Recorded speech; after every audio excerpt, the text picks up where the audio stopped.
कुछ लोगों ने पूछा है कि जब कोई अपना छोड़ के चला जाए, जिनसे हम बहुत ज्यादा प्यार करते हैं, वो इस दुनिया में न रहें, कुछ दुर्घटना हो जाए, हमसे अलग हो जाएं, तो उनके बिना जीना बेमतलब सा लगता है, बेमानी सा लगता है। इस बात में हम कैसे माने कि जिंदगी में अब कुछ अच्छा हो सकता है। बहुत तकलीफ होती है जिनसे हमने सबसे ज्यादा प्यार किया, जिनको अपना सब कुछ माना, एक दिन वो लोग हमारी जिंदगी में न रहें तो जीना असंभव सा लगता है। ऐसा लगता है कि हमारे जीने का भी कोई अर्थ नहीं। अब एक स्त्री महात्मा बुद्ध के पास आई।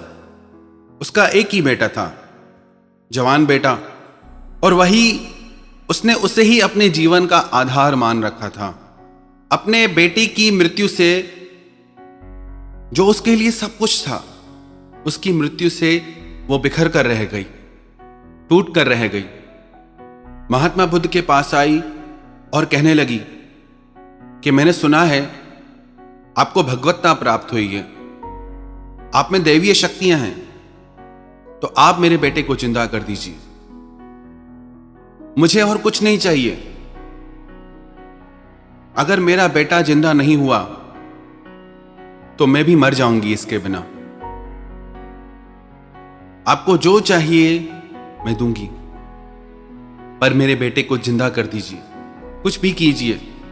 वो स्त्री महात्मा बुद्ध के चरणों में गिर के निरंतर रोती ही रही कि आप मेरा दुख दूर कीजिए, मेरे बेटे को जिंदा कीजिए। महात्मा बुद्ध ने उससे कहा कि ठीक है, मैं तेरे बेटे को जिंदा कर दूंगा, पर उसके लिए तुझे एक काम करना होगा। वो बोली, मैं कुछ भी करने को तैयार हूं, कितना भी कठिन काम क्यों ना हो। तो महात्मा बुद्ध बोले, बहुत कठिन नहीं है, पर देख तुझसे होगा कि नहीं। वो बोली, आप बताओ तो सही, मैं अपने प्राणों की बाजी लगा दूंगी। महात्मा बुद्ध बोले, ठीक है, एक काम कर, किसी ऐसे घर से भिक्षा लेके आ, भोजन लेके आ, जिसके घर में किसी की मृत्यु नहीं हुई हो, कोई मरा ना हो। वो बोली, ठीक है, अभी लेके आती हूं। उसे लगा ये तो बहुत आसान सा काम है, किसी के घर से भी भिक्षा मिल जाएगी। वो एक घर पे गई, उनसे जाके पूछा कि मुझे कुछ भिक्षा मिल सकती है आपके घर से। वो बोले, हां, ले जाओ। फिर उसने पूछा, आपके घर में आज तक किसी की मृत्यु हुई है क्या, कोई मरा है? वो बोले, हां, बहुत लोग मरे हैं। बोली, फिर नहीं चाहिए। फिर वो दूसरे घर में गई। दूसरे घर में भी उसने वही बात पूछी। हर एक घर में जाके उसने पूछा कि आपके घर में कोई मरा है। घर घर जाके पूछने पर उसे एहसास हुआ कि ऐसा नहीं कि सिर्फ मेरे घर में ही कोई मरा है, ये हर घर की कहानी है, हर एक के साथ होता है। इस दुनिया में जब हम आते हैं ना, तो किसी को साथ नहीं लाते, जब जाते हैं तब भी किसी को साथ नहीं लेके जाते। हमारे जीवन की यात्रा में लोग मिलते बिछड़ते रहते हैं, उनसे हमारा इतना गहरा संबंध हो जाता है कि उनके बिना जीना ही असंभव सा लगने लगता है। पर जिंदगी में जीने की और भी वजह है। यह बात सच है कि किसी इंसान की जगह कोई नहीं ले सकता, पर याद रखें, हर एक इंसान की अपनी जगह है। कोई किसी की जगह ले या नहीं ले, पर हर नया इंसान नई जगह बना सकता है। एक महिला स्वामी राम तीर्थ के पास गई, उनके चरणों में गिर के रोके बोलने लगी कि मेरा बेटा मर गया है। वही बात जो महात्मा बुद्ध के साथ हुई, वही स्वामी राम तीर्थ के साथ हुई कि मेरे बेटे को जिंदा कर दो। बोली, मैं उसके बिना जी ना सकूंगी। तो स्वामी राम तीर्थ उसे एक अनाथ आश्रम में ले आए और एक छोटे बच्चे का हाथ पकड़ के उसके हाथ में दे दिया। बोले, ये ले तेरा बेटा, मिल गया तुझे वापस तेरा बेटा। और उस अनाथ बच्चे की आंखों में जो ममता के लिए प्यास थी, उसे देखकर उस महिला के हृदय में भी ममता जाग उठी। दुनिया बहुत बड़ी है, किसी के जाने से ये जिंदगी नहीं रुकती। अगर हम यहां हैं तो जरूर भगवान ने किसी न किसी मकसद के लिए हमें रखा है। कुछ तो कारण होगा ना कि हम इस दुनिया में हैं। अगर जिंदगी में दुखी होने की 10 वजह हैं, रोने की 10 वजह हैं, तो क्या एक वजह भी मुस्कुराने की नहीं? स्वामी रामानुजाचार्य के पास एक व्यक्ति गया और उनसे पूछने लगा कि स्वामी जी, मेरा भगवान से प्रेम करा दीजिए, भगवान से कैसे प्यार हो? तो उन्होंने बोला कि तुम किसी और से प्यार करते हो? बोला नहीं, मैं संसार में किसी से भी प्यार नहीं करता, मेरी किसी से भी ममता नहीं है, मुझे सिर्फ भगवान से ही प्यार करना है।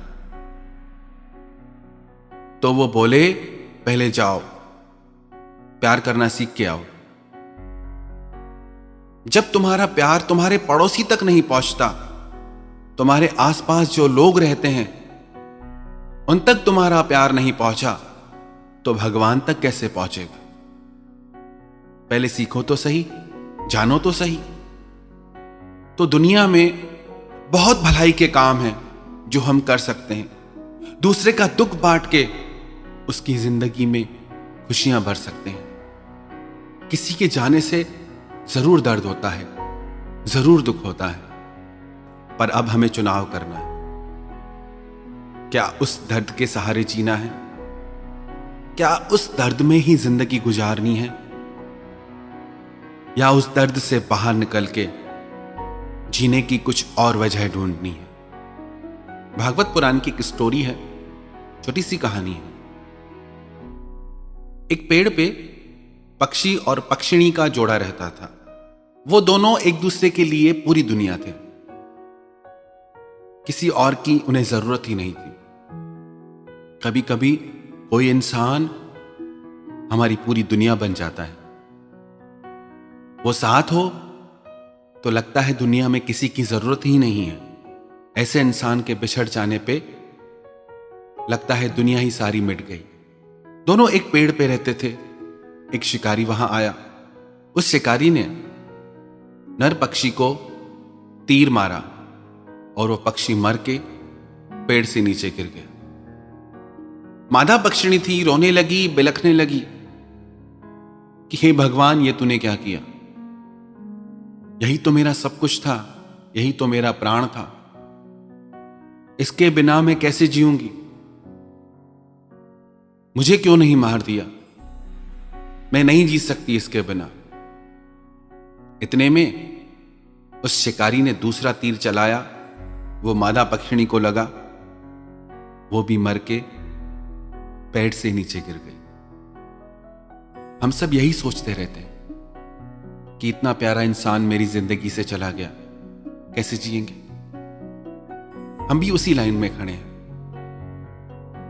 वो शिकारी, वो जो काल है, वो तीर लिए खड़ा है हाथ में। इस दुनिया को संतों ने मृत्यु लोक बताया। जो भी आता है वो जाता है। परमानेंट रहने के लिए ये जगह नहीं। इस दुनिया में आए हैं हम तो कुछ करके जाएं। खुशियों की बहुत वजह है। या तो हम शिकायत करते रहें, या हम परमात्मा को धन्यवाद देके जीवन के आनंद को पहचाने। एक बहुत गरीब व्यक्ति था, घर से परेशान निकला, खाना भी उस दिन उसे नहीं मिला, रोटी के लिए भी तरस रहा था। कड़कती धूप पड़ रही थी और उसके पैर में चप्पल भी नहीं थी। वो उन लोगों को देखने लगा जो बड़ी बड़ी आलीशान गाड़ियों में गुजर रहे थे।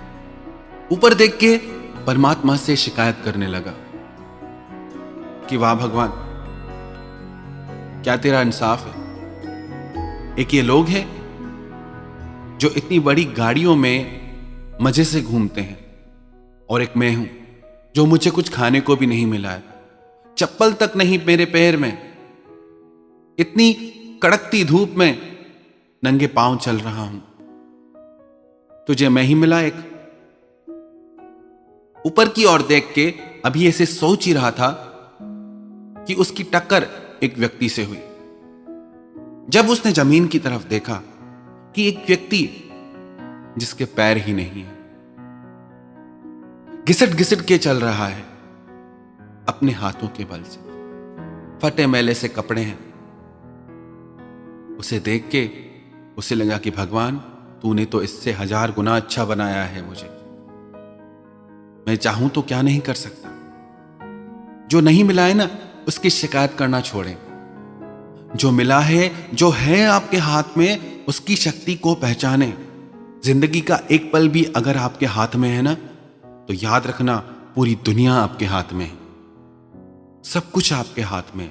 जिंदगी है तो सब कुछ है। आप यहां हैं, माना आपके साथी जिनसे आपका प्यार था वो इस दुनिया में नहीं है, पर याद रखें वो जहां भी होंगे, अगर उनकी याद में तुम यहां दुखी होते रहोगे, तड़पते रहोगे, तो उनके दिल को भी दुख पहुंचेगा। अगर वो तुमको यहां प्रसन्न और खुश देखेंगे, मुस्कुराता देखेंगे, तो उनकी दिल को भी खुशी मिलेगी। बहुत कुछ दुनिया में है, तो उस वजह को ढूंढें जो हमें खुशी दे सकती है। उस कारण को ढूंढें जिसकी वजह से हम यहां हैं। कुछ तो होगा करने को। इतनी बड़ी दुनिया है, हम चाहें तो क्या नहीं कर सकते। अपनी दिल को इन बातों से ऊपर उठाएं। आसान नहीं है, आसान नहीं है, पर अगर हम चाहें तो जिंदगी बदल सकती है। हमारे जीवन की उदास बगिया में भी फिर से सुंदर फूल खिल सकते हैं। फिर से हमारी जिंदगी की बगिया महक सकती है। बस जरूरत है उसे पहचानने की।